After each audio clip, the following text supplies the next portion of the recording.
and Israel will be dead and gone.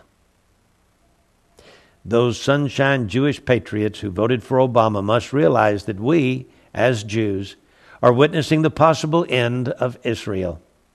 We are in the same moral position as our ancestors were as they watched Hitler's rise but did nothing to pressure their favorite liberal Democratic president, FDR, to take any real action to save them, or even to let Jewish refugees into the country. If we remain complacent, we will have the same anguish at watching the destruction of Israel that our forebears had in witnessing the Holocaust.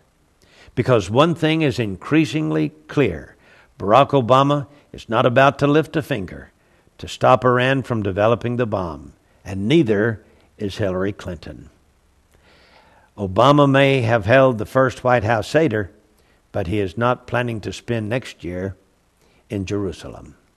This was written by Dick Morris, once a Democratic advisor to President Clinton. One more item. According to a foreign ministry document that was published on Ynet on Monday, Iran and Hezbollah are indeed making deep inroads into South America. According to the document, Hugo Chávez's Venezuela was not only helping Iran bypass UN Security Council economic sanctions, but also, along with Bolivia, was providing the Iranians with uranium. Yeah, that's the stuff with which you make atomic bombs. According to the document, Iran moved into Latin America in 1982 through Cuba and eventually opened a number of embassies in the region in Mexico, Brazil, Colombia, Argentina, Chile, Venezuela, and Uruguay. Tehran developed extensive economic ties with these countries that continue to this day. Chavez was also responsible for Iran's developing ties with leftist anti-American bloc in Latin America, made up of Bolivia, Nicaragua, and increasingly Ecuador, according to the document. Iran recently opened new embassies in Bolivia and Nicaragua, and Bolivia, as well as Venezuela, broke off diplomatic ties with Israel after Operation Cast Lead earlier this year. Well, I've got one little verse to discuss with you today.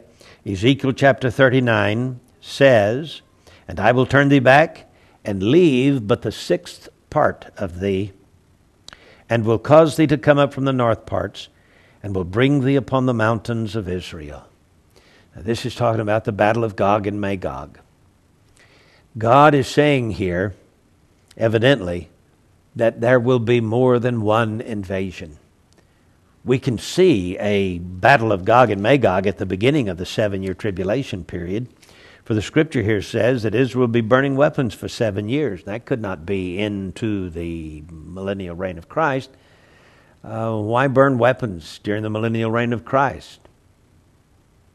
This has to be at the beginning of the tribulation period. This 7 years here sounds like the tribulation. But when we get down to the concluding verses of chapter 39, we've got birds coming to eat the flesh of the slain on the battlefield. So there's evidently in these 2 chapters more than one invasion. Perhaps an invasion of Gog and Magog with Persia. Don't forget, Iran is the first nation listed in verse 5 as being confederate with Russia in this invasion. But when we come down to this second verse, this little part that says, "I will leave but the sixth part of thee," believe it or not, in the Hebrew language, the word six here comes from shin, or shish. In a word, in a Hebrew word, in this verse, in the Hebrew text. But that shin is not a 6. To be properly translated, this verse should read, "I will turn thee back and lead thee on." It says nothing about destroying 5/6 of the population or the army. In other words, Russia is not going to be so destroyed, nor is Iran during the upcoming battle of Gog and Magog. They will survive to regroup and bring another invasion on in the battle of Armageddon. That's the way I see it. Interesting.